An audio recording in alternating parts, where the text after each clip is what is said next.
বিশ্ব রাজনীতিতে লেগেছে অস্থিতিশীলতার ঢেউ। সেই ঢেউ থেকে মুক্তি নেই তুরস্কেরও।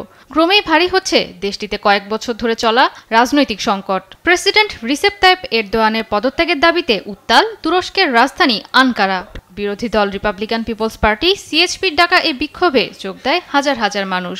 ওজগুর ওজেলকে দলীয় প্রধানের পদ থেকে অপসারণের শঙ্কায় রাস্তায় নেমে আসে তার সমর্থকরা। তাদের দাবি, বিরোধী দলকে দুর্বল করার পাশাপাশি নির্বাচনে বাড়তি সুবিধা নিতেই দমন-পীড়নের পথ বেছে নিয়েছেন প্রেসিডেন্ট এরদোয়ান। জনসভায় দেয়া ভাষণে সিএইচপির নেতা ওজগুর ওজেল সরকারকে দ্রুত সাধারণ নির্বাচন দেওয়ার আহ্বান জানান।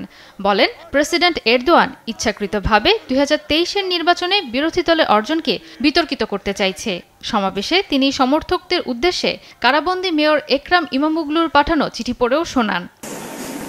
বিরোধী দল সিএইচপির বিরুদ্ধে 2023-এর নির্বাচনে কারচুপি ও ভোট কেনাবেচার মতো গুরুতর অভিযোগ আনে এরদোয়ান সরকার। এসবের সত্যতা মিললে 2028-এর জাতীয় নির্বাচনের আগে আস্থা সংকটে পড়বে দলটি। বদলে যেতে পারে দলটির ভবিষ্যৎও। তবে বিরোধী দল সরকারের বিরুদ্ধে যে রাজনৈতিক প্রহসনের অভিযোগ তুলেছে তা প্রত্যাখ্যান করে আসছে আঙ্কারা। দেশের বিচার ব্যবস্থাকে স্বাধীন বলছে এরদোয়ান প্রশাসন। যদিও সাধারণ মানুষের পাশাপাশি দুর্নীতির অভিযোগে 17 জন মেয়র কারাগারে। এসব ঘটনায় অসন্তোষ বাড়ছে তুরস্কে। জয়া সরকার, নিউজ ডেস্ক, দেশ টিভি।